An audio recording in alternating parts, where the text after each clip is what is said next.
citation, entre biographie ou surtout note de référence qui, Pierre Junior, nous parle et nous présente qui était véritablement Francis Bébé. Les yeux ne devraient jamais regarder du côté de la vie où se trouve l'avenir. Fin de citation. L'auteur n'est d'autre que Francis Bébé, c'est extrait de son ouvrage Le fils d'Agatha Mudjo.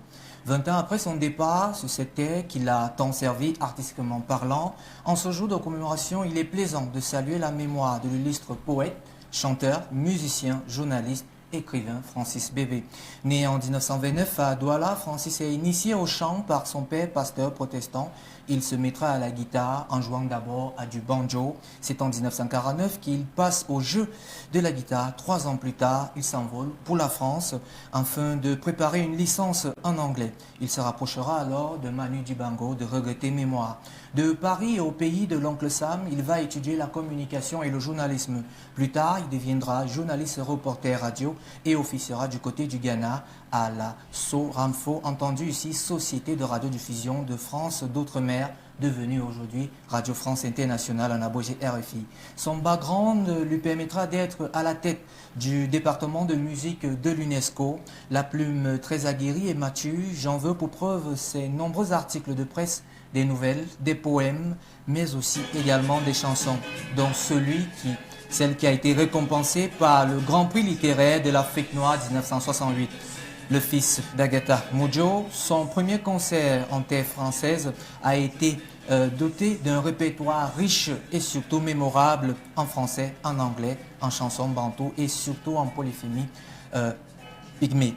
Francis Bébé, c'est une empreinte, c'est une concertiste internationale, un chanteur attitré qui savait jouer avec les mots, les phrasés. Discographiquement parlant, c'est plusieurs albums, dont le tout premier, paru en 1972, intitulé Idiba. 2 ans plus tard, il fera la composition musicale, de la composition musicale, de l'écriture, son passe-temps, sa particularité et sa touche, préserver l'essence de la tradition, d'où l'usage des instruments traditionnels comme la flûte pygmée, la sansa et bien d'autres écrivains très prolixes.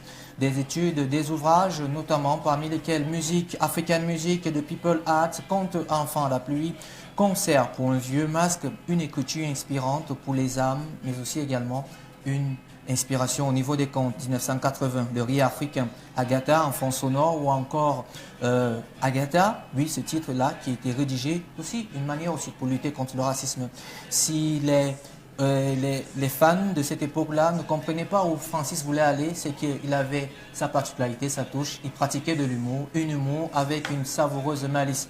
Cela n'arrive qu'aux gens qui ont une hauteur d'esprit très élevée. C'est d'ailleurs ces chansons humoristiques qui ont amené l'attention sur lui, qui sera porté par le public francophone, avec notamment la distinction en 1977. Avec l'album Bimbia Daniel, il fera l'une des dernières apparitions sur scène en 2000, oui.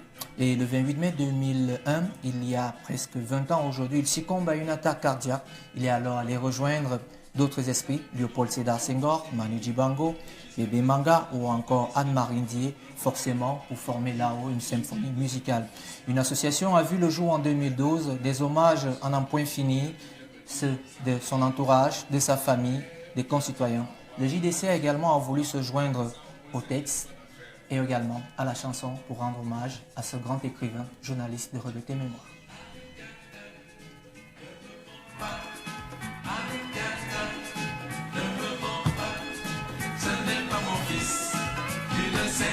Merci à Kim Pierre Junior pour cette brillantissime présentation autour de la biographie, quelques valeurs alors qui accompagnait cet artiste musicien Francis Bébé.